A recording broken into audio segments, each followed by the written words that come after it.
The humiliation hit like a door signed shut. The red rope snapped open for glossy couples gliding over a too-short carpet while my scuffed Oxford stopped on cold tile, garlic butter and lemon cleaner in the air. The receptionist's thin smile freezing her pen above my name, the guard lifting the belt past my shoulder, and the manager watching from a distance like he was counting inventory instead of people. "Random check," she said, turning policy into a war. And I felt the cool edge of the metal in my jacket and the raised seal of the letter in my blue folder steady my breath. I'm an old man who learned to walk with proofs, not favors. And before the music reaches the first toast, I'll make this door learn my name. Before we continue, please subscribe and check in below. Where are you tuning in? If this hits home, share it so fewer elders carry this weight. The humiliation started with the pen not moving. I laid my invitation on the host stand, the gold seal catching the lobby lights, and the receptionist held her pen above the line where my name should have been checked off, then lowered it to the margin and drew a neat little dash, as if to park me somewhere there wasn't a person. Her face stayed pleasant and blank. The rope barrier clicked as the security guard lifted it and guided the couple behind me through. He didn't look at me. He looked past me, like I was part of the hardware. The air smelled like garlic butter and lemon cleaner, and the red carpet they'd rolled out for special guests ended 3 steps too short, so my toes stopped on bare tile. I kept my hand on my blue folder. It was smooth and warm from my palm. The metal in my inside pocket tapped the lining of my jacket when I breathed. I felt it swing once and settle like a small weight reminding me not to raise my voice. I had learned to walk with proofs, not favors. The host stand had a small sign in a clear acrylic frame.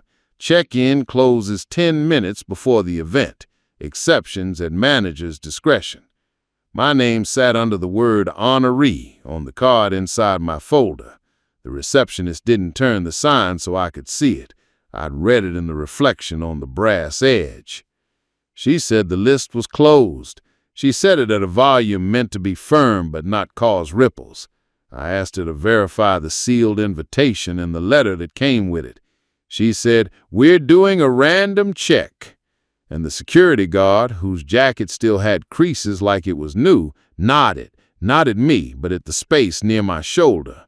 The couple that had walked past me smelled of cologne and fresh pressing. The guard's hand hovered near his clicker counter as the door to the inner dining room opened and closed with a low hiss. Each time it opened, warm air and the sound of polished flatware drifted out, then vanished.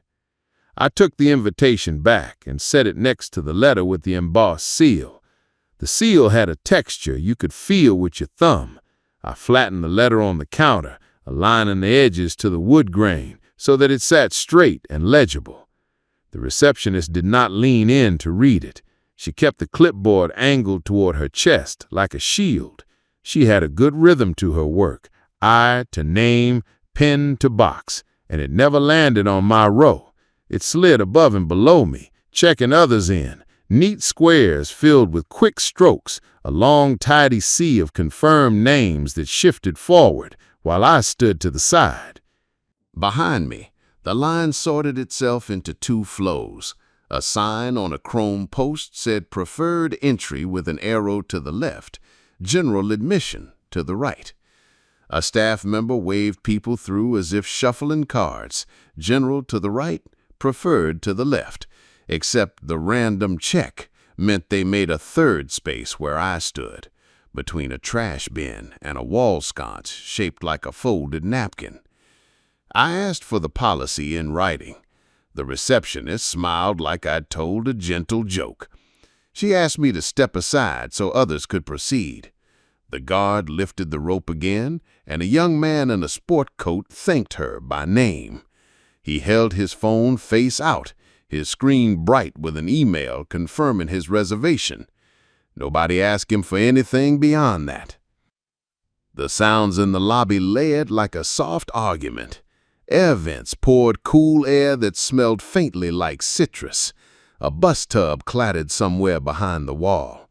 Someone tested a microphone in the dining room and snapped a finger, got a puff of feedback, then laughter swept the room beyond the door. My chest tightened, not from anger, but from the old habit of bracing. I tapped the metal through my jacket once and let the cool edge settle me. I told the receptionist I had a sealed invitation with a letter of thanks from the house. She said, "Our internal policy says the list is closed at the stated time." I asked if the internal policy included the exception posted on the stand. She didn't look at the stand. She looked at the guard, and the guard looked at the manager down the hall. The manager was watching from a few paces away, hands in pockets, stance tilted back like a man who expects to be approached but hopes he won't be. He scanned the room, not stopping on me, seeing the flow, the rope, the people, the clock above the stand. The clock had big red digits. They were not yet past the 10-minute window. The receptionist told me to hold a moment. The guard lifted and lowered the rope again for a woman in a black dress with a service badge. He bumped the chrome post, and it chimed against the tile. My folder creased slightly under my fingers. I had not realized I was holding it too hard. My granddaughter Ava eased up to my side with the quiet feet of a girl who has learned to read a room. She touched my sleeve. Her hands are always warm in winter and cooler in summer, a trick of her circulation I've never understood.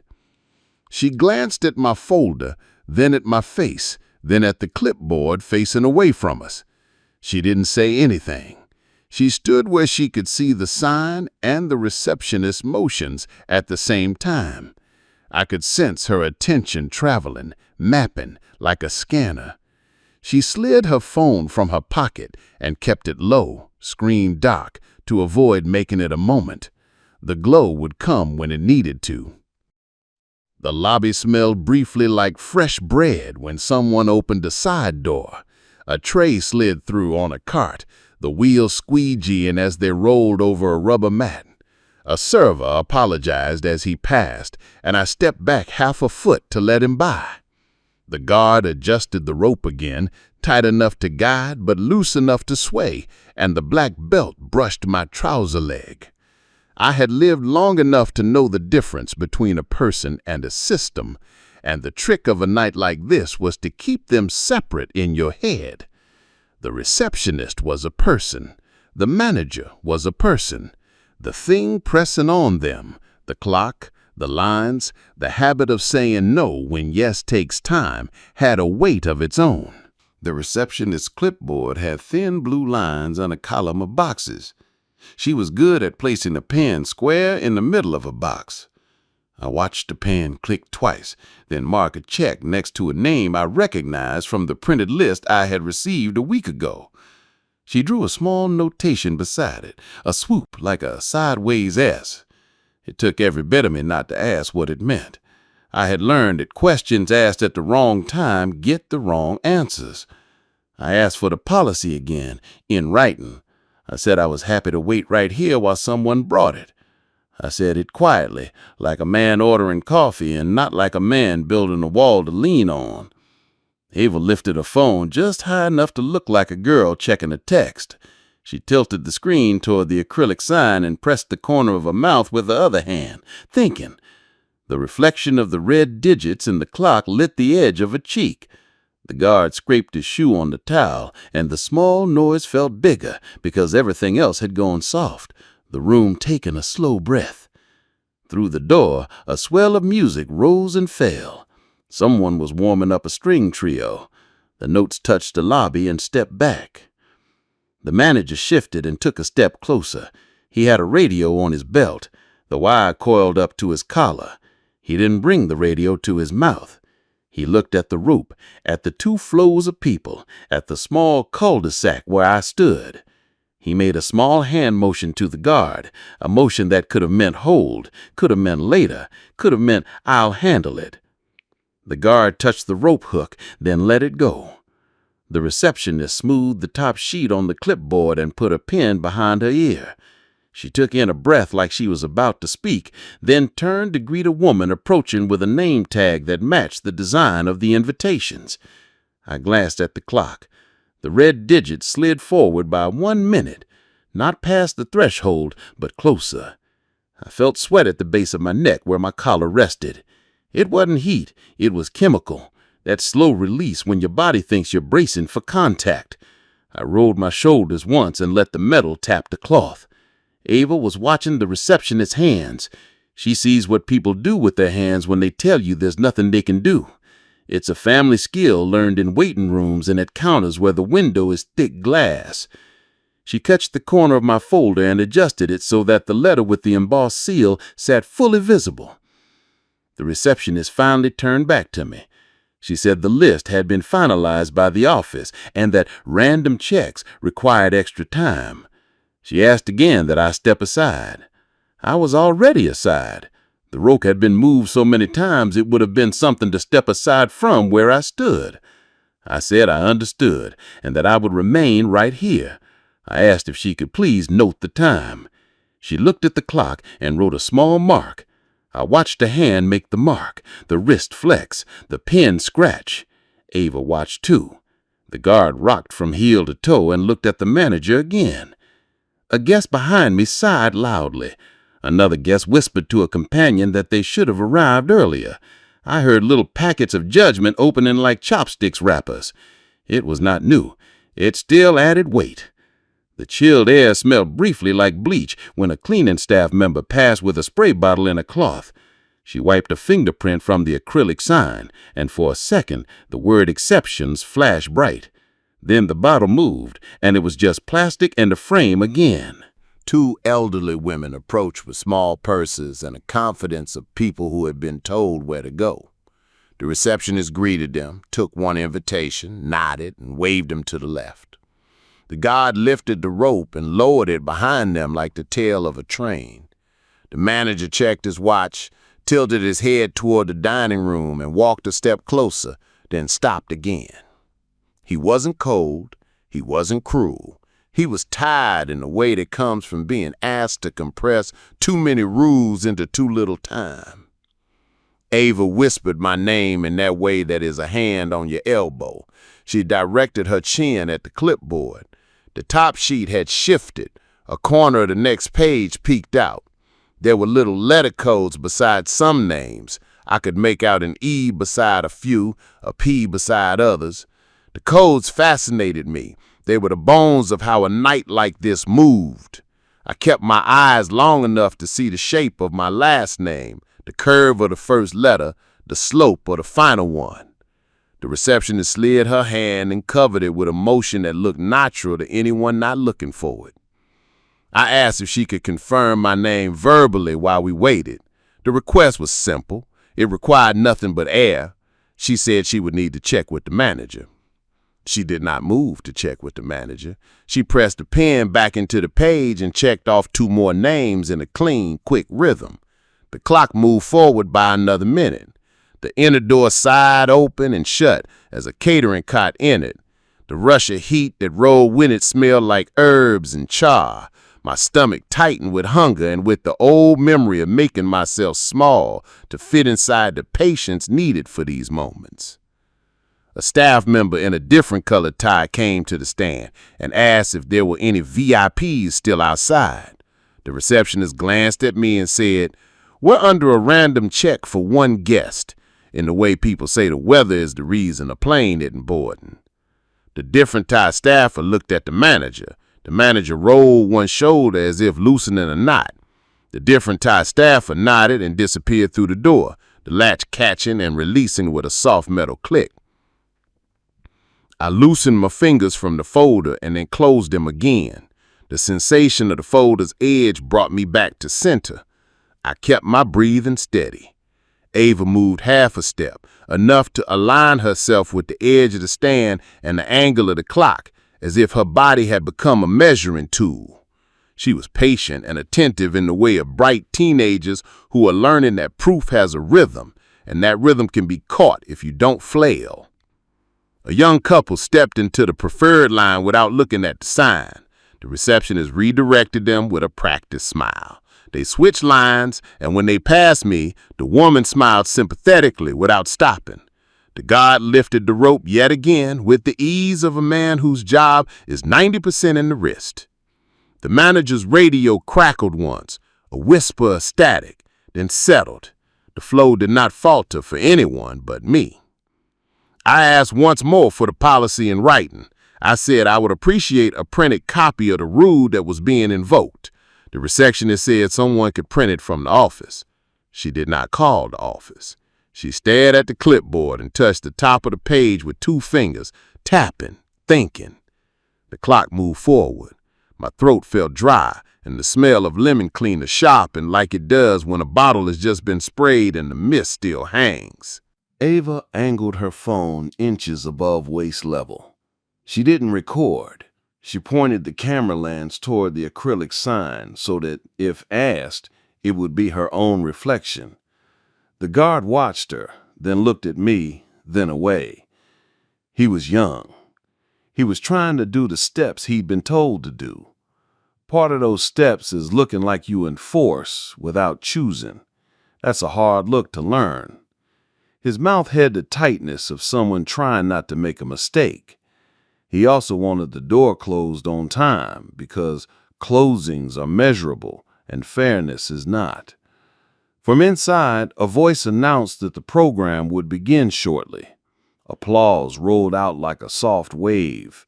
The inner door swung wider for a moment, and I could see the nearest tablecloths, white and heavy, and the base of a lectern with a small light pinned to it like an insect. Then the door eased back, and the view narrowed to the seam where it met the frame. The manager rubbed his chin and took a small step toward the stand, then paused and looked at his watch again. He had not decided. He was stuck between the sign and the clock and whatever memo had told him to keep the flow clean. Ava's hand brushed my forearm. It was not a plea. It was a placement, like you put a glass on a coaster. I nodded. I shifted my weight so my shoes didn't squeak. I pressed my thumb to the embossed seal on the letter because texture is a way to remind yourself that this is paper and ink, and that paper and ink are supposed to mean something. My pulse slowed enough to let me hear the small things again. The pen cap in the receptionist's fingers, the rubber feet of the stanchion settling after each lift, the faint click of the guard's counter.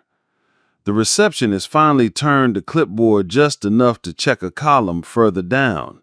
For a second, the page lay open to me, open like a book you pass down a row. I saw my name. I saw next to it 4 letters written in small, tidy print.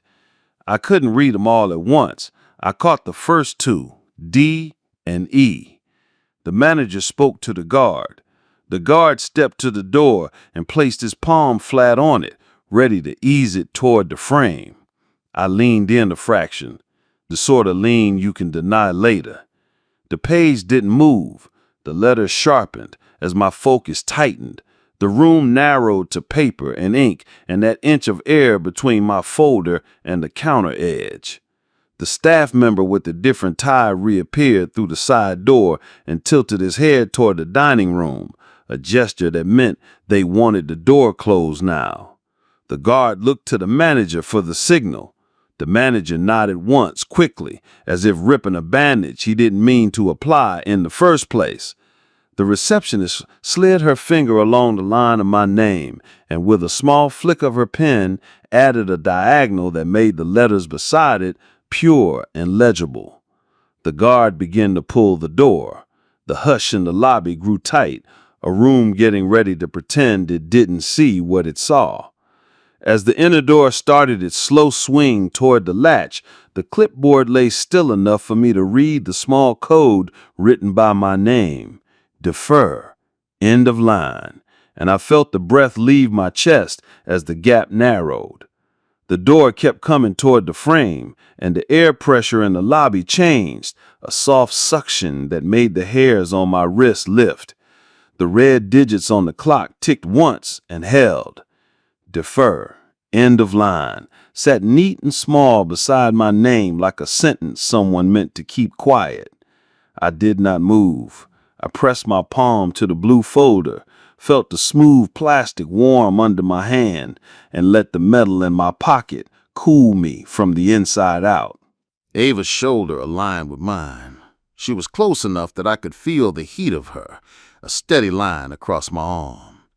She shifted her weight, and the tiny click of her phone waking was masked by the soft hiss of the inner door. She angled the lens at the acrylic sign as if she were checking her hair in the reflection. The QR code sat there like a dare. She held steady, scanned, and the phone buzzed a whisper against her palm, a small confirmation that something had been caught. The receptionist marked another box that wasn't mine. Her pen made a tidy sound, the sign of a person used to counting people rather than meeting them. The guard's hand flat on the door slowed a fraction. He looked at the manager. The manager looked at the clock. The rope belt between the stanchions swayed like a slow pendulum. Through the crack of the door, I heard silverware settle, and a voice asked for 2 more minutes before the program began. That voice had a microphone sheen to it, the kind that slides over a room and tells it to be polite. Ava's face didn't change. She was busy. She scrolled with her thumb, then pinched to zoom. Her mouth moved as she read to herself. She nudged me with her elbow, low when no one would see, and showed me the screen. A clean page with the restaurant's logo in the corner, event policies at the top, a list of bullet points that looked like they've been trimmed 6 times by people who hate long sentences. She tapped the line highlighted by her fingertip. Exceptions.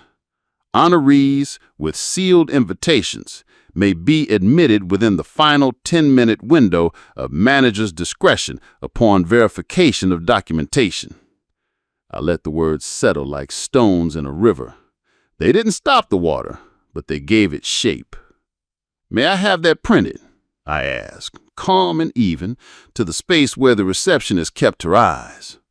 My voice didn't climb. It stayed in the register you use in a library or a church vestibule. The receptionist smiled the way people do when they want the moment to pass by itself. She gestured vaguely toward a side office. The manager was already looking away, not out of malice, out of habit. A young staffer with a temporary badge drifted near the stand, a trainee by the look of him. Tied too long, name sticker slightly crooked, a folded checklist in his hand with highlighter marks.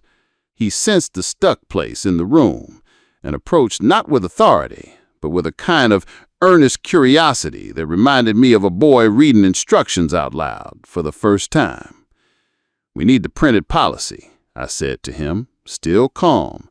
He glanced at the acrylic sign, then at Ava's screen, and then back to the stand, to a small printer that waited like a small animal under the counter. He asked the receptionist if he could pull the file. She hesitated, glanced at the manager, then stepped aside a half step. The trainee leaned over the computer, fingers searching for a shared drive. The printer woke with a polite series of words, the smell of warm toner riding up on a wave of air through its vents. Paper slid out in a short fan. He caught the page before it fell to the floor and handed it to me. A single-sided printout with the header, Event Check-In Protocol, and a revision date in the top right corner. I placed the paper on my folder and smoothed it with my palm until the corners lay flat. Behind us, a murmur traveled the line. People craned without moving their feet, the way people do when they want to watch without getting caught watching. A woman cleared her throat. A man checked his watch and not his temper. 2 teenagers in hoodies did that silent look at each other, eyebrows lifting, eyes widening, their phones heavy in their pockets. The guard clicked his counter and made a note on a pad clipped to the stand. The note did not have my name on it. Ava took a photo of the printout, and then of the sign, then of the clock, each image quick and clean, her breath even. She pressed and held until the phone logged the exact time. She opened a notes app and typed a line.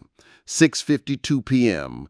Policy printed. Exception clause visible. She copied the URL from the QR result and pasted it beneath the timestamp. Her hands moved like music. The receptionist adjusted the clipboard so that the top sheet stayed in a small valley of her arm. Her body had learned the posture of withholding. Down the hall, the manager took 2 steps forward and 1 back, pulled toward the door by schedule and toward the stand by the accumulating gravity of what was not moving. The red digits switched again. We were still inside the window. I asked the receptionist to annotate the time beside my line. She made a mark the size of a comma. I watched the comma dry. There is a difference between evidence and scar tissue. Evidence remains useful when you keep it clean. Scar tissue makes you stiff. I touched the metal through the fabric again, a cool disk at the center of me, and reminded myself to breathe into proof, not into outrage. The trainee returned with a second sheet, this one with boxes and blank fields. It was a template, the kind you feel when you deviate from the usual path. At the top, it said exception log. Below, name, verification document, reason, manager signature, time. He looked at me, the paper held between us like an offer, and then looked at the manager. The manager glanced down at it without taking it. The paper stayed in the trainee's hands, its edges quivering in the conditioned air. Random check, the receptionist repeated, quiet and fixed, like a chorus line the song demands. The rope lifted again for a pair of guests who'd walked up chatting about parking. They smelled like peppermint and wool. The guard let them through and looked beyond me again. The rope settled after them and brushed my knee. The chrome post gave a small chime against the tile when it rocked back on its base. I have spent years in rooms where the stanchions are louder than the people. A small camera flash popped from somewhere behind me. It wasn't aimed at me. It was aimed at the racket itself. The layered lines, the block space, the acrylic signs, the clock. I turned my head enough to catch the source with the corner of my eye. A man with a press lanyard, gray sweater, notebook tucked under one arm, lens capped between shots. He didn't point at anyone's face. He stepped back to include the sign and the rope in the same frame. The way his shoulders angled told me he was interested in process more than blame. He scribbled a quick note and looked at the clock like a man who respects the tyranny of minutes.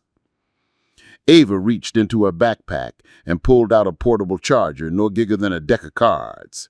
She plugged it into her phone with a practiced twist and tucked both into the side pocket where she could still angle the camera. She took a breath that I could hear. It steadied me more than my own. She whispered the time under her breath, simply stating, not pushing. In our house, we had learned not to put fire into minutes. Fire eats minutes. It gives you smoke and nothing to hold. The trainee, still present, leaned toward the printer again. "Can you pull the revision note?" I asked, pointing to the date on the policy. His eyes tracked to the corner. He printed the page that showed the revision history, a short line that read, Section 3.2 updated to clarify entry for honorees with sealed invitations. The paper came out warm. He tapped it straight against the counter, squared it against the other sheet on my folder, and for the first time looked at my eyes. Not like a staffer looking at an issue, but like a person looking at a person he might want to help. The receptionist, perhaps sensing the accumulation of paper on my side of the counter, placed her hand flat on the clipboard like a lid and slid it a little farther from the edge. The top sheet shifted to reveal a second page beneath it. For a flash, a corner showed my last name again, a duplicate list for internal use, and next to it those same small letters, D, E, F, E, R, a slash, more letters. She moved her hand and the corner disappeared.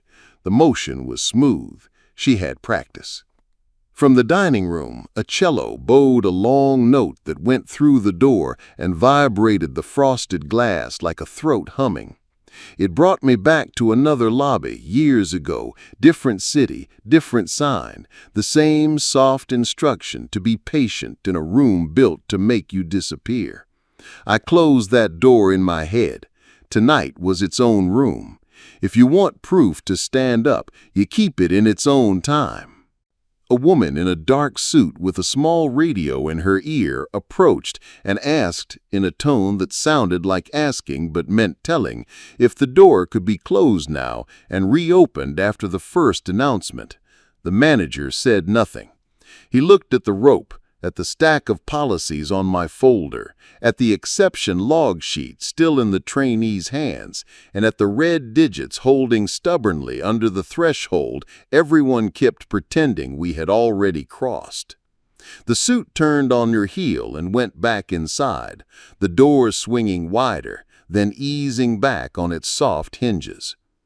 My throat was dry. The lemon cleaner had a sharper edge now, like someone had wiped the hose stand again. I swallowed past it and asked for a paper cup of water. The guard gestured toward a dispenser by the wall.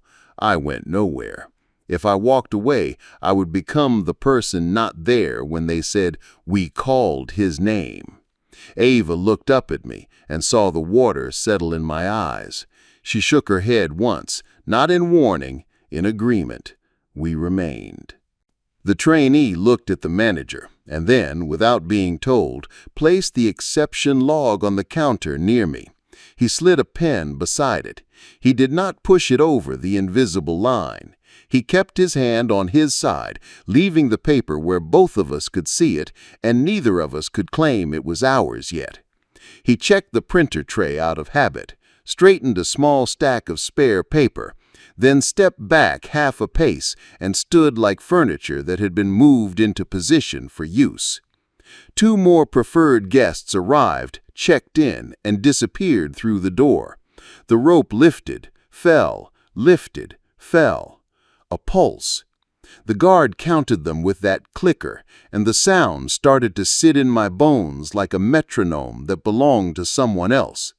I remembered the day I decided to carry proof wherever I went, the day a man thanked me with a letter and a seal because we had kept someone breathing until the professionals came. I remembered the manager from years back shaking my hand with both of his and saying, "We'll put that in writing." The memory held steady like a photograph that sits on a desk for a long time and stops belonging to the past. Ava shot another photo, not of faces, not of people, of the rope in motion and the sign that said "Preferred," the clock tucked into the frame like the eye of a hawk. She tapped her note with another line, 6:55 p.m., door still open, exception sheet provided, not signed. She was making a body out of moments. Moments can scatter, a body doesn't. The receptionist shifted from foot to foot, the way someone does when their flats start to bite. She licked a finger and turned a page on her clipboard. Her finger stuck on the edge and left a small crescent of moisture. The ink did not smudge. She checked another box. The small S shape appeared again beside that name, then a small P near another. My mind cataloged the annotations, not knowing their meaning yet, only knowing that meaning lived there somewhere. The manager finally stepped to the stand. He placed both hands on the wood, palms down. It was not a friendly gesture or an unfriendly one. It was a gesture of a person grounding himself. He read the top line of the printed policy on my folder, then turned his head to look at the acrylic sign, as if to see whether the words matched. He leaned in closer, his tie swinging slightly against the counter. He whispered something to the receptionist that I could not hear. He nodded toward the exception log. The receptionist did not move. The trainee's jaw tightened, then released. A server pushed a bus cart through the lobby toward the side door. The wheel squealed against a ridge in the tile. The cart carried bowls that smelled faintly of vinegar and oil. A spoon knocked against a metal pan, and the sound pinged off the brass trim of the stand. The flash from the pressman's camera popped again, diffused, not aimed at any single person, and I wondered if this would become anything more than a note under a photo that most people would scroll past. The thought came and went. What I could hold in my hands mattered more than what someone else might post later. Ava tapped her screen and saved a policy page for offline viewing. She showed me the little banner at the bottom that said saved. She whispered, still just for me, what the time was again. The red digits moved. I inhaled. I pictured a line drawn from the first minute to this one, and the pencil pressed into the paper enough to leave a groove.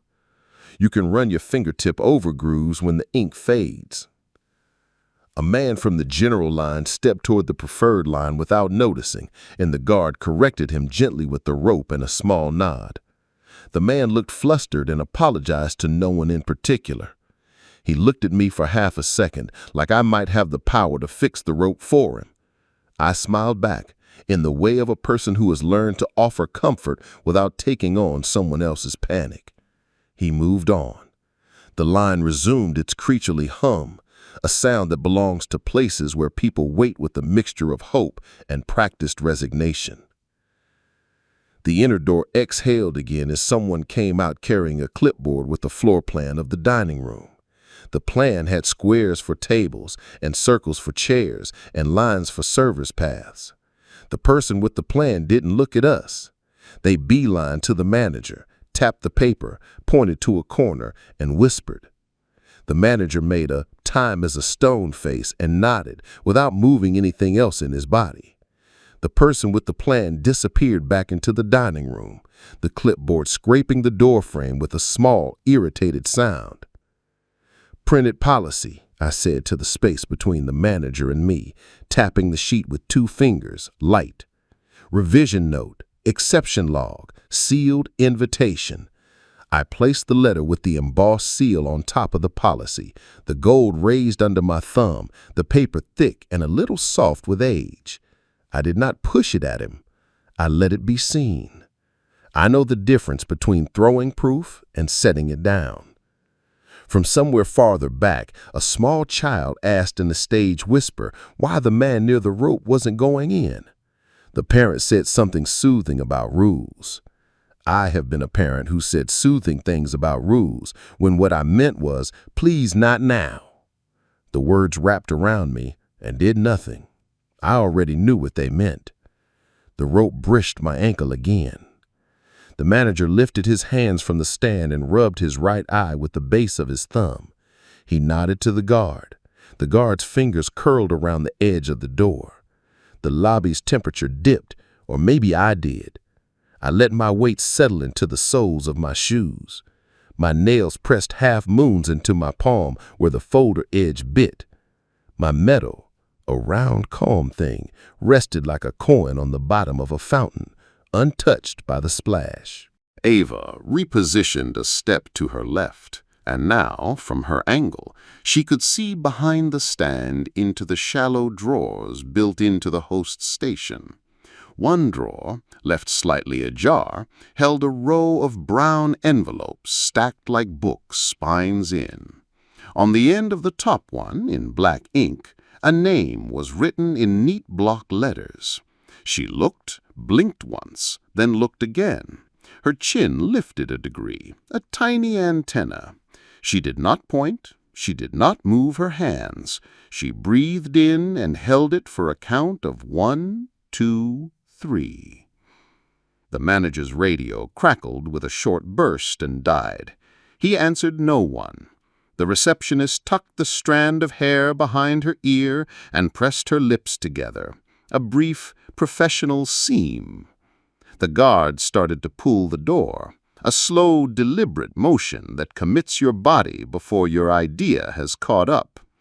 I leaned a fraction toward the counter as the drawer slid a hair further open from the vibration of the door.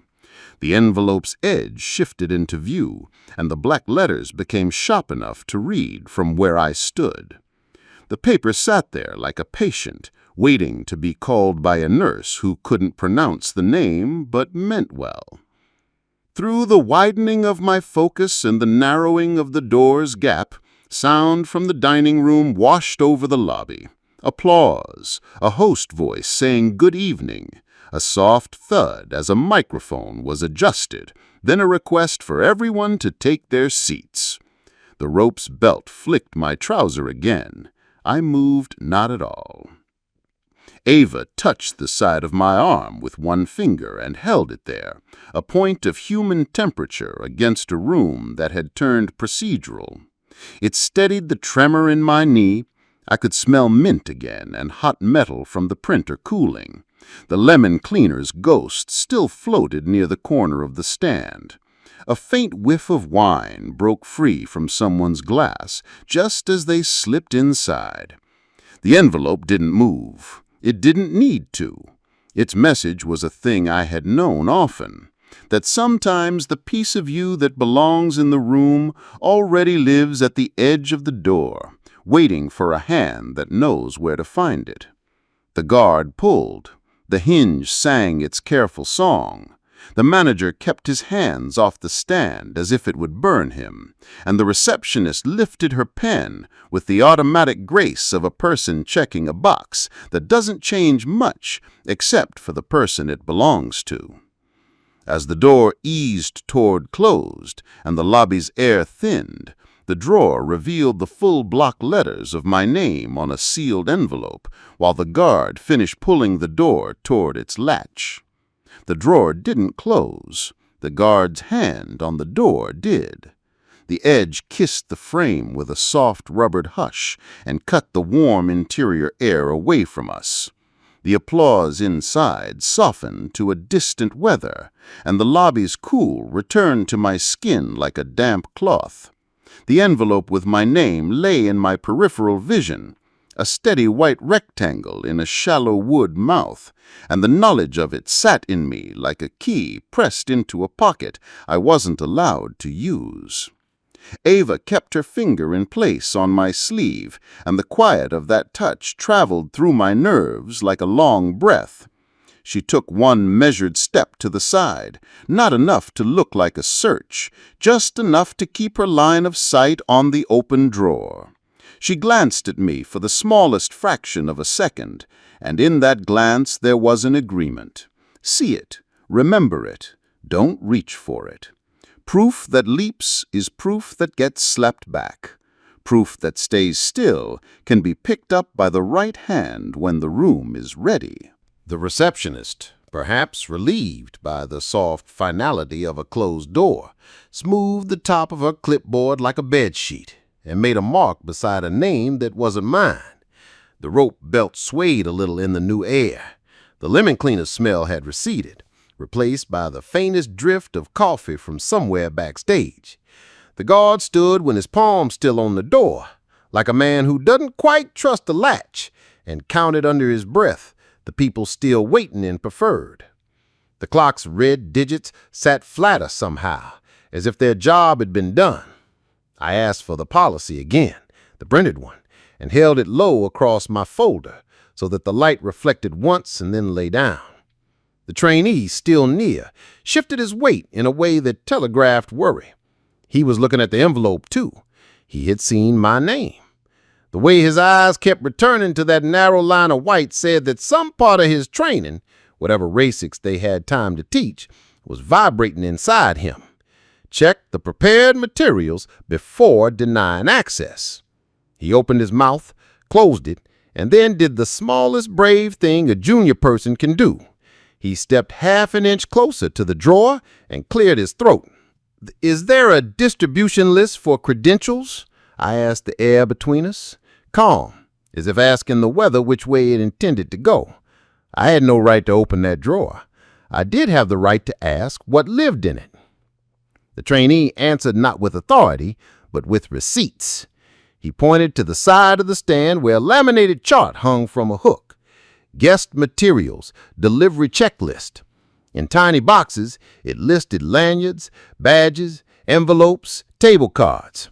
He followed the line with his finger down to a box that said host station drawers. He didn't look at the manager.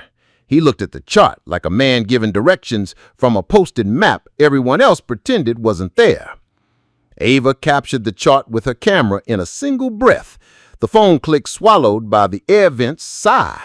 She added it to her collection on the fly, each image sliding into an album labeled in a way only she would understand later. Door flow proofs. She typed a note.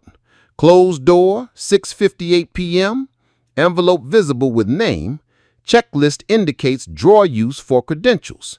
Her confidence wasn't noisy. It was a scented thing, like a candle flame that doesn't flicker when you passed your hand over it. The pressman took another wide shot of the sign and stanchions, the way a person photographs a spill that no one is mopping. He didn't aim at faces. He caught the shapes that create a feeling. He turned a page in his notebook and wrote something. The scratch of his pen on paper was smaller than the shiver in the chrome post when a guest brushed past.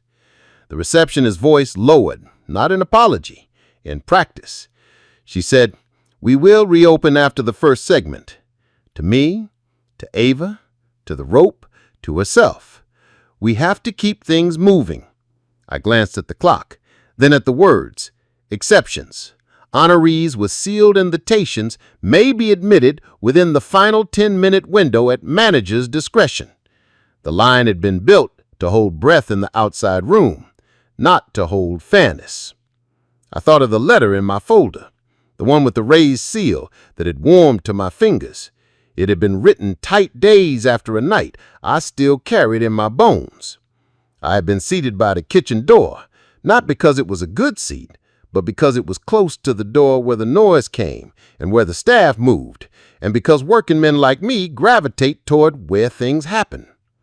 A man at the next table had stopped making the small noises a person makes when his airway remains his own. I had gotten my hands on him and kept the rhythm of his chest with my own arms until the paramedics crashed through the same door that brought me the smell of rosemary and grill smoke. When it was over, a manager with a face I no longer remember had pressed both my hands between his and said, "We'll put that in writing." And for once in my life, it had been true. That letter was what I put on the counter now. That letter was why Section 3.2 existed. That letter was not a favor. It was paper. Humiliation is cumulative, not theatrical. It builds in small weights. A rope brushing your pants, a door shutting softly, a pen making a mark beside someone else's name while yours sits under a code you didn't choose. The word random, repeating. The way people look away, not because they hate you, but because if they looked straight at you, they might have to say something out loud. I felt the weights and named them in my head to keep them from piling up inside my chest where they turn hot. Naming is a form of sorting. Sorting is a form of calm. Ava looked at me and then at the trainee, and for a second there was a bridge stretching between the three of us. A grandfather who had learned to carry papers, a girl who had learned to make evidence breathe, and a young worker who had the manual in his muscles but not yet in his voice. "Is there an incident form?" I asked, not confrontational. The way you ask for an item on a menu you know exists because you've eaten in kitchens like this for a lifetime. The trainee nodded and reached down to the shelf under the stand, where a thin binder sat with tabs. He flipped to a section labeled Occurrence/Guest Feedback and pulled a single sheet free.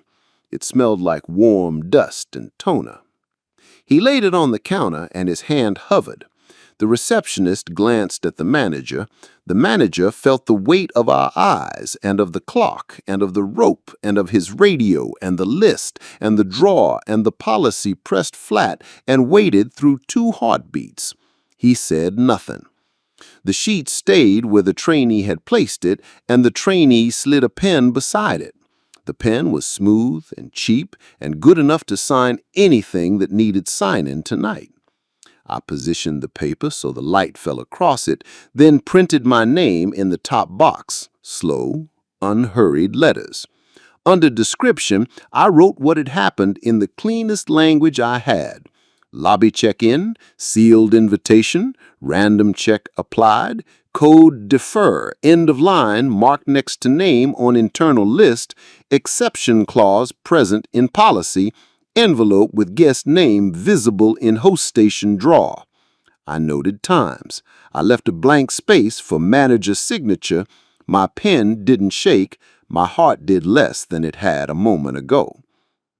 Ava pulled her small notebook from her bag, paper, not screen, and wrote 3 witness descriptions without names because we did not yet have them. Local press, gray sweater, trainee, temporary badge, checklist, woman with earpiece, event team. She didn't reduce them to caricature. She wrote what would help her remember who they were in this moment if the details needed to be stronger later. The receptionist tried a different gear of politeness. "We appreciate your patience," she said, which is a sentence used to cover the small scratches a process leaves on a person. I nodded because a nod costs nothing and keeps the air easy. The pressman read the sign again, then studied the acrylic frame, maybe looking for a date printed in small type. He found none. He looked at Ava's printed policy stack and the revision note and stood where he could catch both in a single frame with the clock in the corner. Inside, the program's voice smoothed through a welcome. I could almost make out a first name. Names carry heat. They warm the room.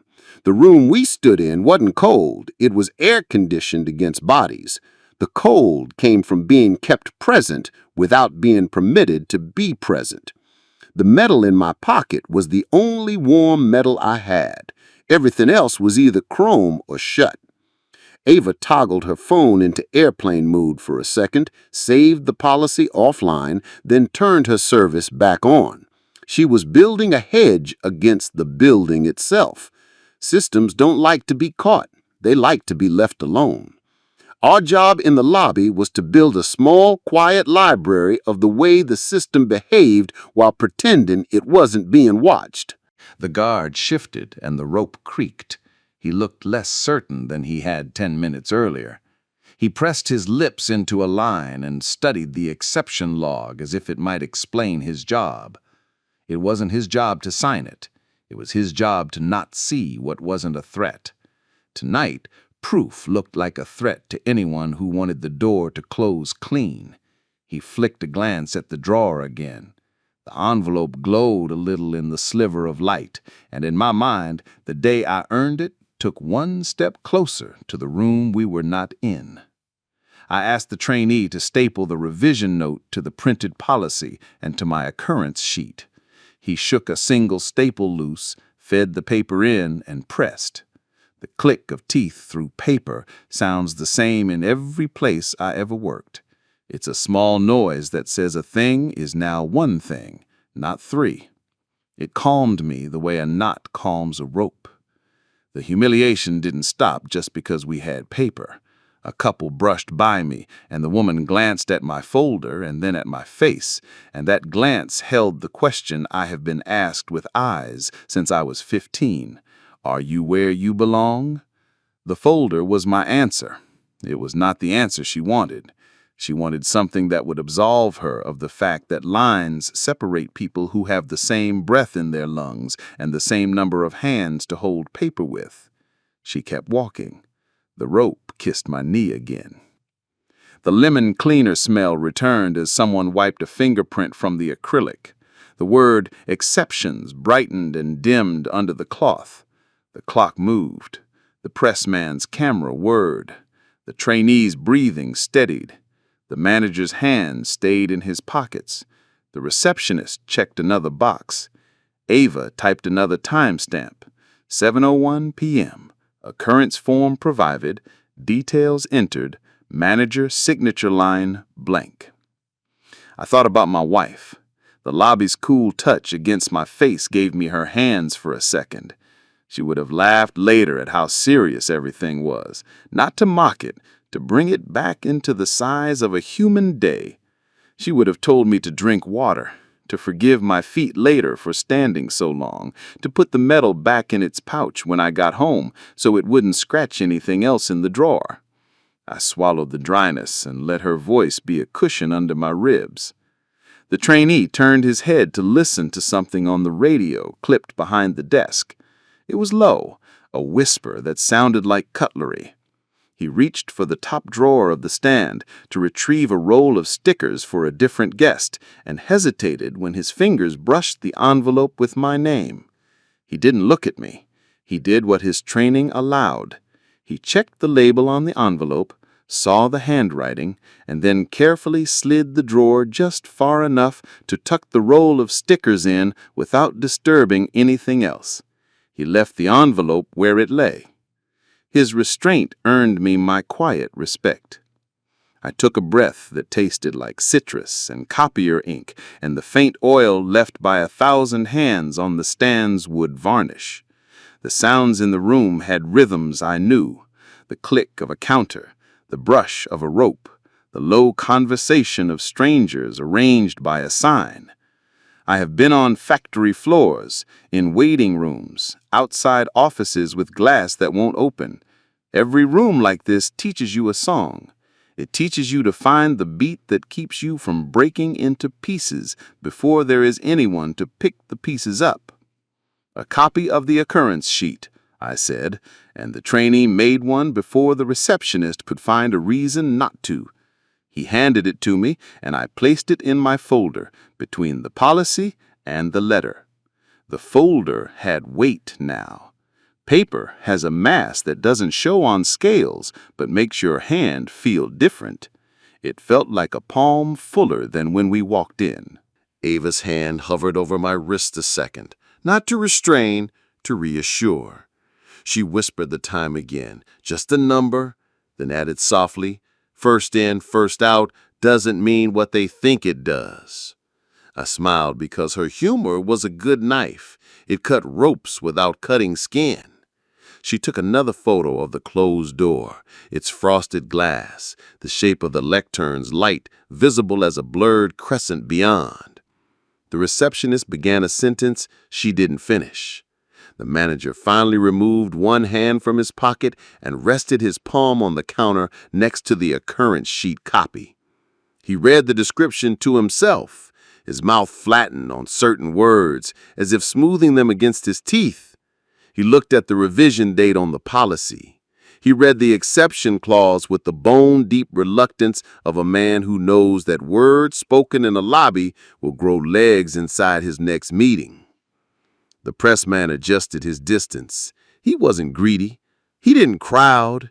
He took the new frame, the manager's palm, the policy header, the edge of my folder, the clock. Documents and a hand. That's a better photograph than a face. Faces can be denied later. Hands and paper are stubborn. The guard, to his credit, let the rope fall slack for a moment, allowing the physical pressure of the preferred line to spread out like water finding a wider bed. People exhaled. A woman at the front settled her purse strap and looked back with an expression that wasn't unkind. She looked like someone who also stands in lobbies and knows the weight in the minutes. She didn't say anything. That silence was a kind of solidarity I could accept without needing to touch it.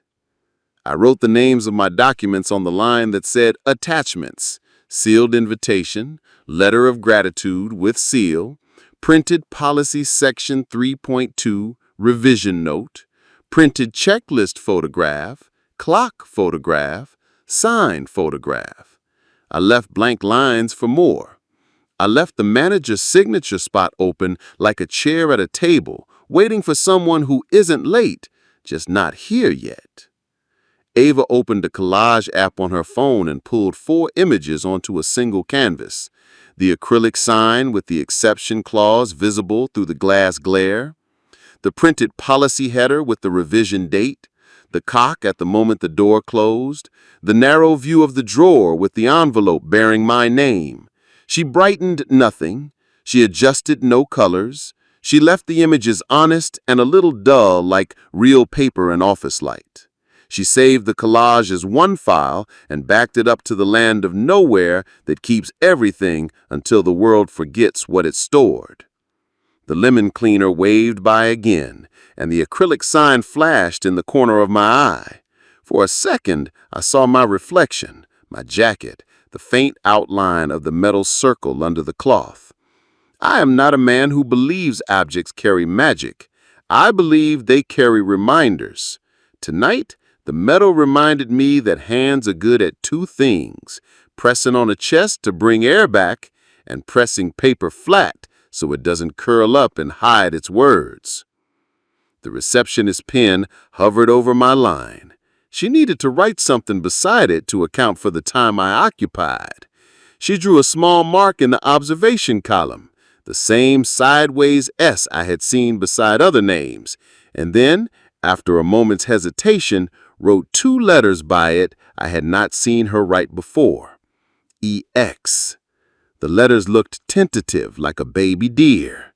She capped her pen, she uncapped it again, she capped it again.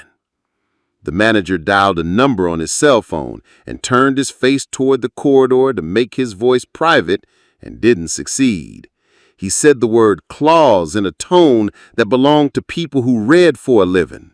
He said, "We have it printed." He said drawer. He said envelope. He said the word perception once, and the syllables rolled like marbles under a couch. He listened. He nodded to no one, which always means someone said yes or enough. He ended the call and looked at the trainer. He looked at the guard. He looked at me.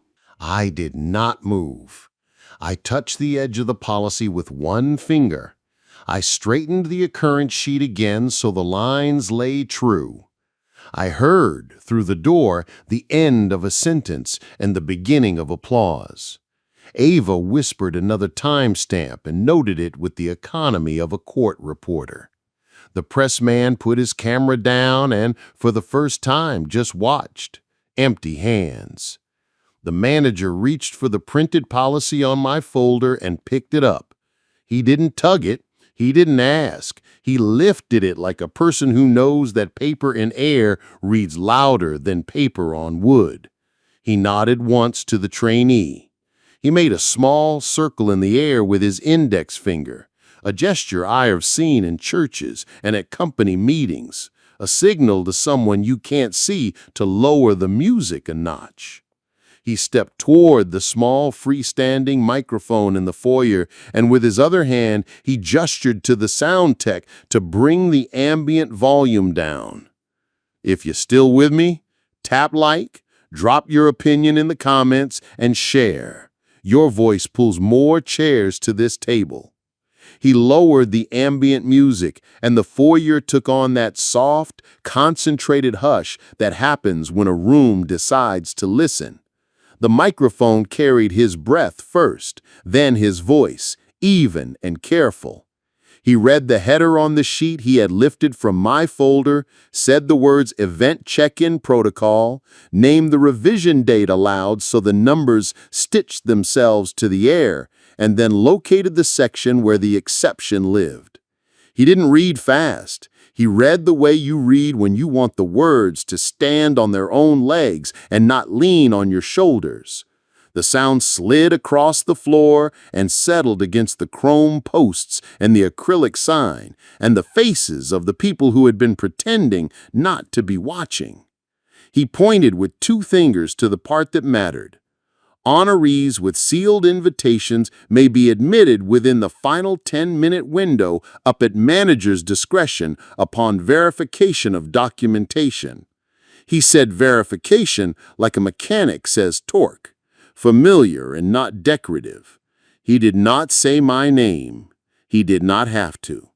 The clause made a shape big enough for all of us to stand in without stepping on each other. The receptionist's shoulders dipped and stayed there, less square now, the small armor of her posture loosening. The guard shifted his stance and let his hand fall away from the door. The rope belt quit its nervous swaying and lay straight as if it understood instructions. He asked, through the microphone, for the policy printout to be placed at the host stand and for the exception log to be initiated whenever the clause applied. The trainee, who had already done both of those things, stepped forward with the log again and set it where anyone could see it. He arranged the papers like a person setting tools before a job, flat, square to the counter's edge, the pen parallel to the paper's margin. He was not grand about it, he was tidy, and tidy is a form of respect. The pressman took a single photograph of the manager's hand holding the policy just below the microphone so that the black type was visible and the date could be read later. He didn't zoom in on anyone's expression. He captured the elements that would matter if, tomorrow, someone asked what had actually been done. In his notebook, he wrote one clean sentence, then underlined a word I couldn't see. He stepped back again and let the room breathe around him. The manager lowered the paper and spoke without the mic for a breath or two to his team at the stand. He made no gesture toward me or toward anyone else. He looked at the receptionist and at the guard and at the trainee, and then at the small drawer, the one left a finger's width open.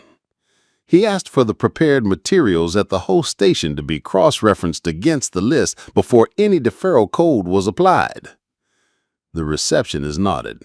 She reached to the drawer, slid it wider, and lifted the top envelope with both hands like it could drop its contents if tilted. My last name faced up in neat block letters. She checked the label against the list and wrote a number beside my line, an internal number that matched the envelope's corner. She set the envelope on the counter between us, not pushed into my space and not held back, a neutral ground where paper could simply be paper. Ava's breath let out the smallest fraction of a sigh and colored the air near my shoulder. She framed the envelope in a quick photo and added it to the collage on her screen, with the policy header and the clock.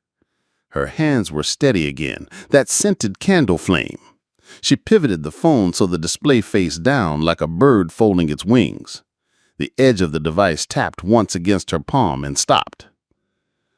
The guard unclipped the rope from one post and reattached it 2 slots down so that the preferred line could bend around an open lane without pressing against it. He made a little space that had not existed before. People let their shoulders soften and a murmur moved toward comfort instead of friction. The chrome posts rang once when they settled into their new positions, a small bell to mark the shift. The receptionist pulled a small date stamp from behind the stand and inked it on a pad that smelled faintly of solvent and rubber. She stamped the policy copy, the revision note, and the exception log's top line. The dates landed crisp and red, each number squared in its box. She initialed the observation column next to my line with a hand that no longer trembled. The sideways S had a tail this time that looked like the letter had decided to be a letter and not a mark. The trainee clicked 2 staples through the policy and the revision note and then set the stack under a clear paperweight shaped like a lemon slice. The paperweight was catch, but it held. He pulled from the binder a short checklist used for mid-event adjustments and slipped it under the exception log so that anyone filling it had a sequence to follow.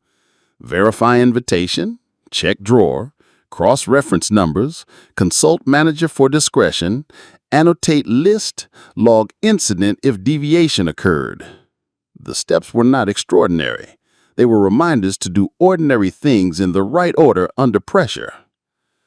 The manager raised the microphone again and said there would be a brief pause between opening remarks in the first course to make an internal announcement about check-in clarity, and he thanked the guests for their patience in the transitional space. He didn't ask for applause. He returned the stand's attention to the receptionist with a small nod. The ambient music lifted by a hair, then leveled. I took a sip of water from a paper cup the guard pressed toward me without looking for credit. It tasted like the inside of a hose and like kindness. I let both sit on my tongue and swallowed. My chest loosened. The lemon cleaner scent had faded to a whisper beneath the warmer smells of bread and a grill cooling after a test. The frosted glass of the door held a soft glow from within that pulsed when someone shifted the light at the lectern. Ava pinched her phone screen to rearrange the images in her collage. Policy header top left, revision note top right, clock bottom left, envelope with my name bottom right. She added in the blank margin small captions: Section 3.2 updated, time of door close, prepared materials present. She did not share it anywhere. She saved it to places that had no faces. I wrote a short addendum in the occurrence form's description box to include the envelope number and the policy stamp times.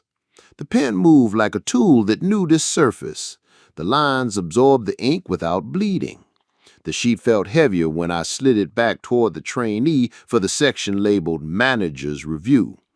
He nodded to show he had seen the additions and tucked the edge under the lemon slice so the air wouldn't lift it. The receptionist looked at me and then at Ava and said, with no theatrics, that the printed policy would remain at the stand for the remainder of the evening and that copies would be available to anyone who asked. She said it like a person who has sorted a drawer and wants to keep it sorted. The apology I could have asked for did not come, and I did not need it in that moment. Procedure done visibly is its own kind of amends. A small gust of warm air slipped through when the woman with the earpiece cracked the door to confer with the manager. It carried roasted garlic and the sweet note of balsamic. Voices inside blended into a polite hum and then separated into the distinct sound of silver settling back into place after a toast. The woman gestured to the microphone stand with her chin. The manager nodded once and moved toward the doorway to speak briefly to the person at the lectern. He held my policy copy with the ease of someone who had carried a lot of paper in a lot of rooms and learned that the weight changes when you carry it in front of your chest instead of under your arm. I felt the metal through my jacket again, the thin circle finding its cool place against my sternum. In the quiet piece of my head where I keep my wife's voice, she said that I had done what I came to do, which wasn't to raise my voice, it was to raise the paper. She told me to keep my jaw unclenched so that I would not feel a headache later. I dropped my shoulders a half-inch. The difference was immediate and measurable, like moving a heavy box from one shelf to another and finding your breath again. The pressman stepped close enough to the host stand to read the revision date without squinting, then stepped back again, satisfied. He scribbled another sentence and circled the word exceptions twice. He must have liked the shape of it on the page. Versions of the word have been used to cut people off or to let them through. Tonight, it was being taught to behave. A staffer from inside emerged with a small cart holding extra badges and lanyards. The cart's wheels squeaked on the threshold and then clicked into quiet on the lobby tile. He parked it near the stand and nodded to the receptionist. She lifted one lanyard, checked its blank square, and then returned it to the cart.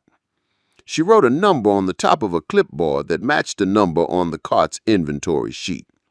Systems meeting systems is a nicer sound than rope against pants. The guard, who had watched all of this with the face that had learned to remain neutral, found an opening to tell the trainee something low, the way people talk when they want to be heard but not noticed. The trainee nodded and pulled from the binder a thin laminated card with bullet points, the kind used for quick refreshers. He handed it over. The guard read it with his head tilted down and his lips moving a little with the words. He folded the bottom edge with his thumb and tucked the card into the pocket behind his badge. He did not look at me for approval, and I did not offer any. Respect is better when kept in its simplest form. Ava leaned into me without leaning on me. She noted another time, and then set her phone face down on the counter, freeing her hands. She reached into her backpack and took out a tiny packet of tissues, passed me one in a movement so familiar it reached back years into church foyers and waiting rooms and winter mornings when our noses ran and we didn't want to sniffle. I took the tissue and dabbed at a bead of sweat beside my temple I hadn't noticed. The cool of the paper on skin made me aware of heat at the back of my neck that had nothing to do with the room. The receptionist's voice softened another notch when she asked the trainee to place a small printed copy of the exception clause next to the acrylic sign, just in case someone missed it through the glare. He did it. He slid it into a second frame and stood the two side by side like cousins.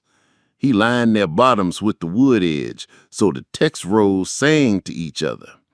The acrylic caught the ambient light and made it easier to read the smaller words. Choices like that are quiet and heavy at the same time.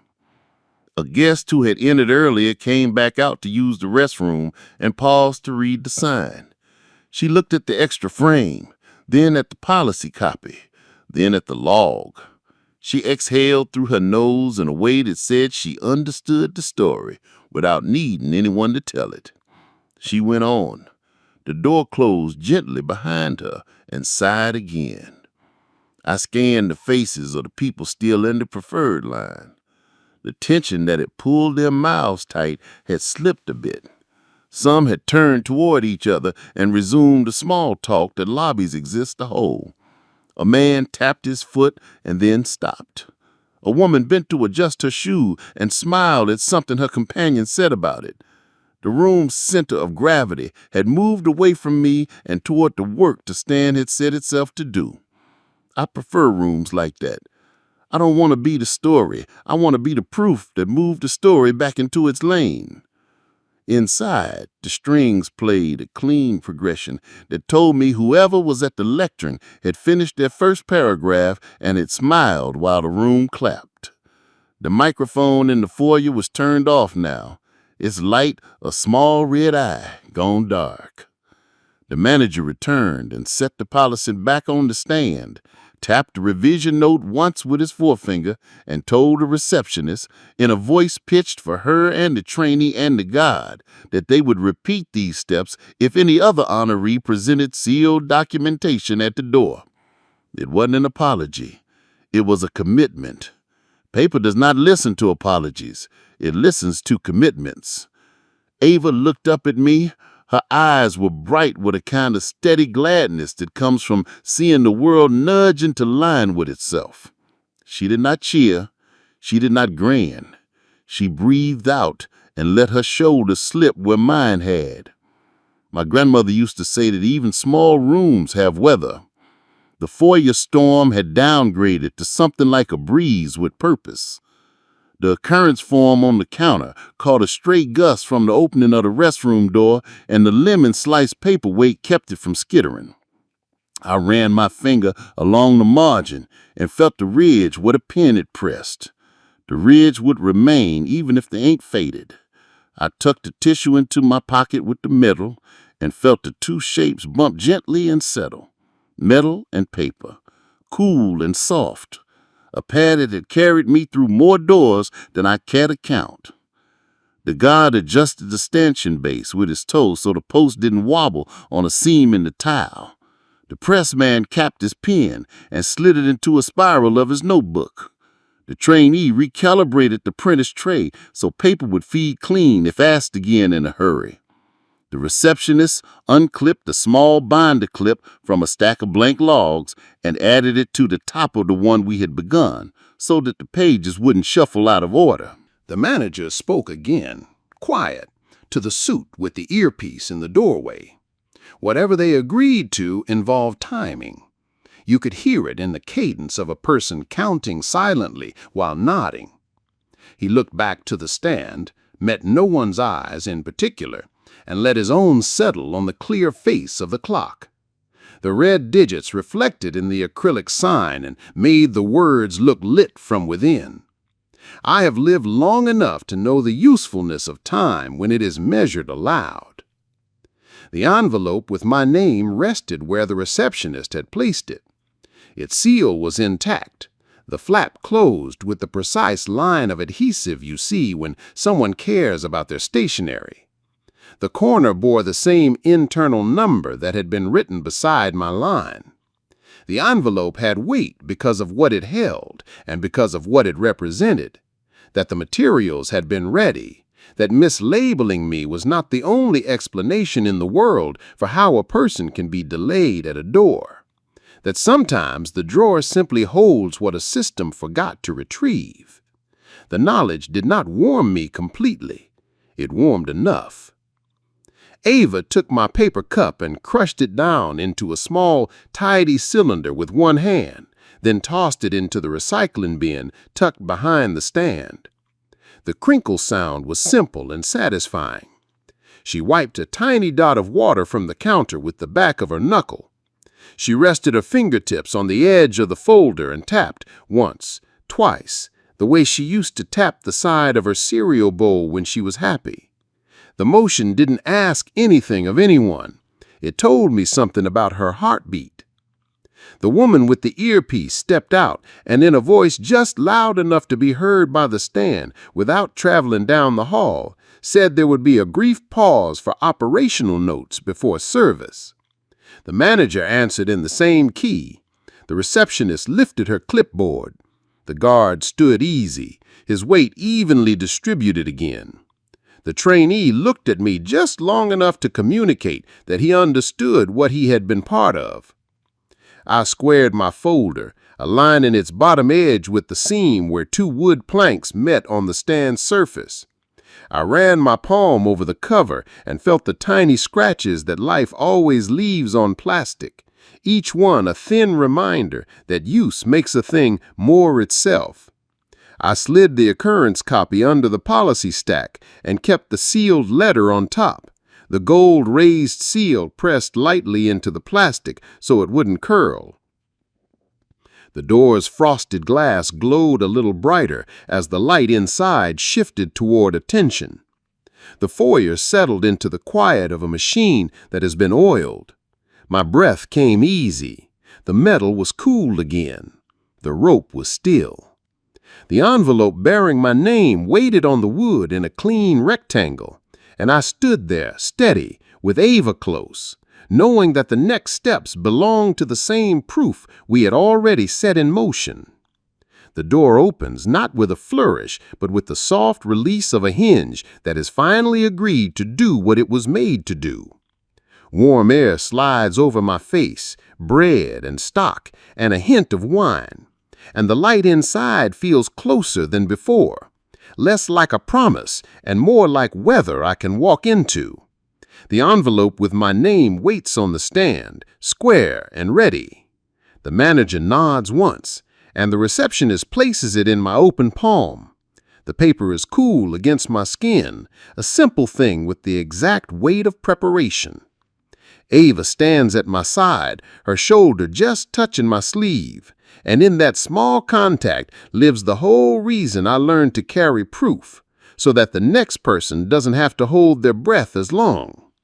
The trainee sets the exception log in a steady spot and flattens the sheets, then moves a half step back into the place he's claimed tonight, the place of someone who keeps a process clean. The guard shifts his stance and lets the rope lie quiet. The foyer's hum lowers, the strings inside settle to a cushion, and the microphone at the lectern glows its little green light. We cross the threshold with no drum roll. The carpet deadens the sound of my shoes. Linen and glass and a low halo of conversation draw inward as the manager takes his position near the mic and lifts the policy that rolled out here on top of my folder. I can see the revision date from where I stand. I can feel the metal against my sternum, a round, cool star behind the cloth, and the letter's raised seal under my thumb where the envelope bends. He does not make a speech. He performs a procedure. He reads the header, reads the section number, and reads the clause the way you read instructions to a group that needs to hear words exactly as they are written because the room will be different when it has. Honorees with sealed invitations may be admitted within the final 10-minute window at manager's discretion upon verification of documentation. The language lands. The room shifts. The concept of discretion moves from a private place to a public one, bounded by paper. He keeps his voice steady and adds what he must add. that random check remains a tool for safety, not a lever for delay when documentation satisfies the exception. He states that the exception will be applied by verification, not by feel, and that the log at the host stand will record any deviation and its fix with manager's signature. He doesn't reach for applause. He reaches for the only thing that changes a room, how people will behave in the next 5 minutes. He names no one by name, and still the people who need to know who they are understand. The receptionist, now standing just inside the doorway with her clipboard lowered, nods once, and you can see in her eyes the ledger of tonight's marks, then the space after them where new marks will be made right. The guard's jaw softens. He has a laminated card in his pocket now, and it will not burn. The trainee stands tall without moving, his shoulders square with the knowledge that his version of help is now policy's version of help. He pauses and looks into the first rows of tables, then to the sides where people who arrived last sit with their chairs tucked. He says, clear and simple, that if any guest with sealed documentation was delayed at the door, tonight's log will include the incident and the correction, and that the staff will treat the host stand as a place of verification and fairness, not a bottleneck of habit. He lifts the page just enough to catch the light on the date again. The page looks like it belongs to the night. It does.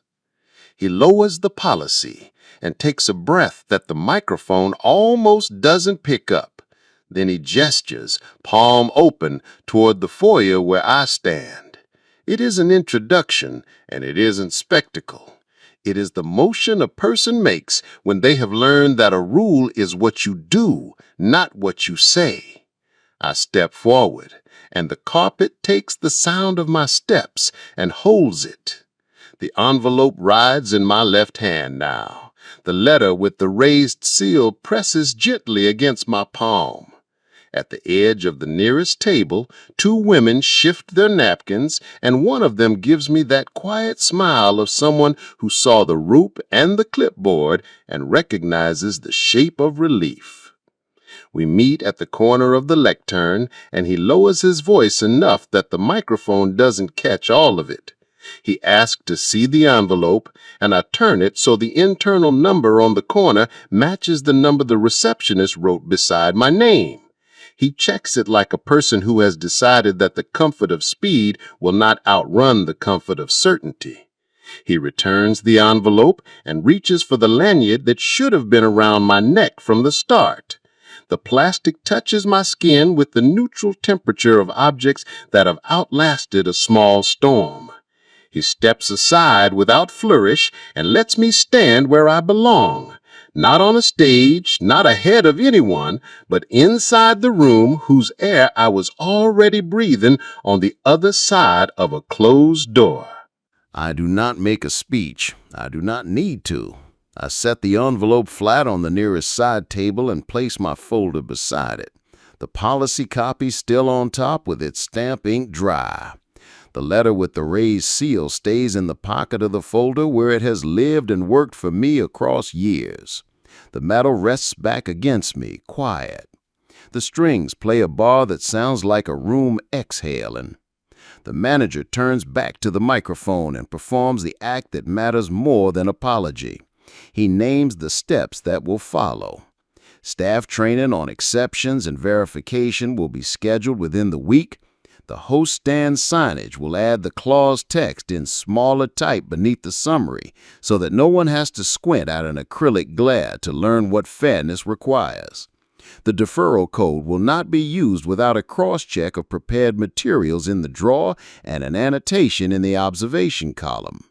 Occurrence forms will be kept at the stand, not in a back office, with copies to guests upon request. He says these things in the tone of someone who knows that rooms remember when the steps are named out loud. The receptionist, hearing this, lifts her clipboard again and writes in a careful line that belongs to tonight. policy printed and posted, exception clause displayed, log initiated, verification demonstrated. She doesn't look at me. She don't have to.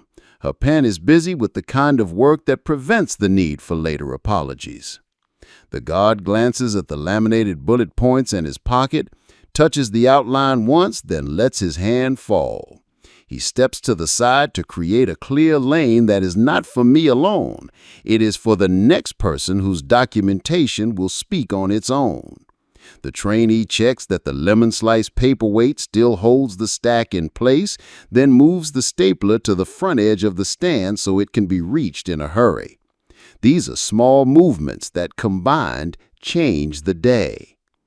Ava breathes differently now, the way a runner's lungs change when the track opens in front of them. She looks at me with nothing showy in her face, just that precise gladness and the small dip of her chin that says, "We did the work we came to do."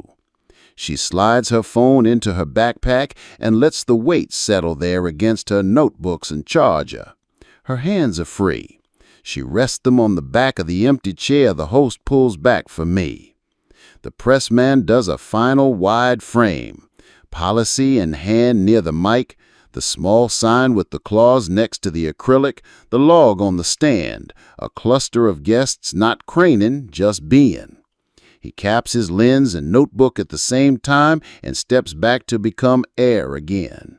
If tomorrow someone asks him what happened, his answer will be the kind that doesn't need adjectives. I stand at the side of the room for a heartbeat longer and let the different textures of sound lay themselves in order. A fork set down gently so it doesn't strike the plate, the muted thump of a tray being placed on a side table, a chair leg adjusted to square with a carpet line, a nearby laugh that lands more softly now that the room's edges have been sanded. I feel the lanyard against my collarbone, not like a tag, like a key that already fit the lock. I rest my palm against the folder to feel the shape of the letter through the cover. The raised seal presses back as if to say, it is done for this minute and not required to stand taller than that. The manager closes the policy and returns it to the stand with a small, visible tap of his knuckles, the kind of physical punctuation that signals a line is complete. He looks to the woman with the earpiece at the door and nods. She nods back and gives the dining room that small gesture people who work backstage share when they have placed a weight down in a quiet place and want the stage to run. The ambient music is lifted to a level that says food will be served, and the first servers appear with plates balanced in that impossible geometry they make look easy. I take my seat. The chair accepts me as if I had been sitting in it all along. The napkin lies where the host placed it, a light rectangular fabric folded with the same care as the envelope's flap. I place it across my lap and feel the familiarity of linen against the back of my fingers, a domestic tenderness matched by the smell of warm bread easing out of a basket placed 2 seats down. The tablecloth has the weight only good cloth has. It drapes. It doesn't hang. I slide my folder under my chair with the edge facing out, not hidden, not displayed, simply present. Ava sits to my left and lines the rim of a water glass with a finger, making a note only she can hear, then stops. The host pours a small measure of sparkling water for me without any ceremony, as if I had always been in his sequence. I drink and the bubbles crackle faintly in my nose. I set the glass down and feel the muscle in my jaw unclench that last half step. The metal goes from cool to neutral. At the stand, the receptionist has begun the rhythm of adjusted practice. Verify, cross-check, annotate, move the line. The first guest who needs the clause points to the small frame and smiles with relief. The guard gestures with an open hand instead of a blocking palm.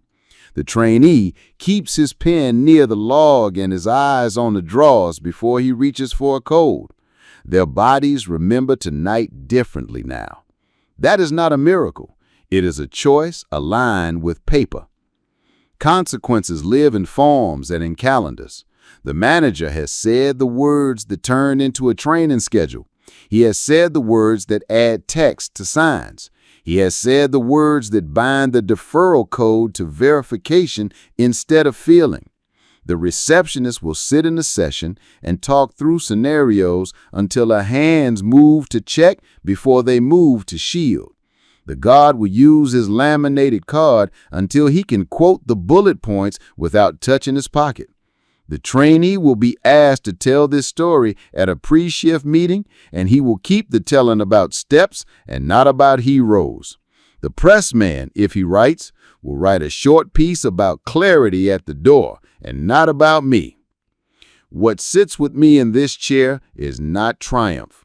It is the quiet relief of seeing a small machine reset while still running.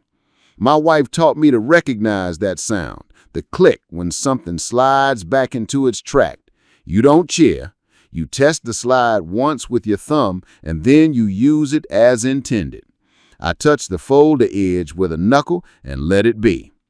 I think about the first breath that man took years ago when the room smelled of garlic and heat, and I was kneeling on this same carpet by another door, pressing my palm to a stranger's sternum and telling him to come back to his own body. The letter they wrote me after traveled in my hands like a small, polite anchor. Tonight, it anchored something bigger than my comfort. It anchored the behavior of a doorway. It did it without shouting. It did it with lines of type and a revision date. Ava squeezes my forearm under the table, and her hand is warm the way it always is, and I breathe in through my nose and out through my mouth and taste a different air than in the lobby. I am not the last in any line right now.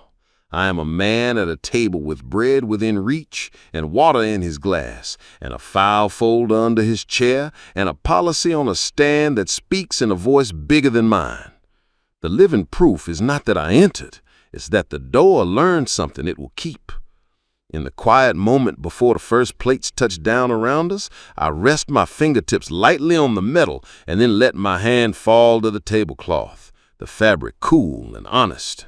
The manager stands a few steps away with the policy still within arm's reach, and his posture has the look of a man who will carry this paper into the back office later and expect to see it again tomorrow on his way out. The receptionist checks a box and writes EX with a confident tail. The guard relaxes his shoulders. The trainee makes a neat first entry in the log and leaves space for the next line. Peace arrives without a trumpet. It arrives in the shape of a chair pulled out and the weight of a lanyard settling where it should have been, in stamps that drown a page and in words read aloud so that room air and paper air match.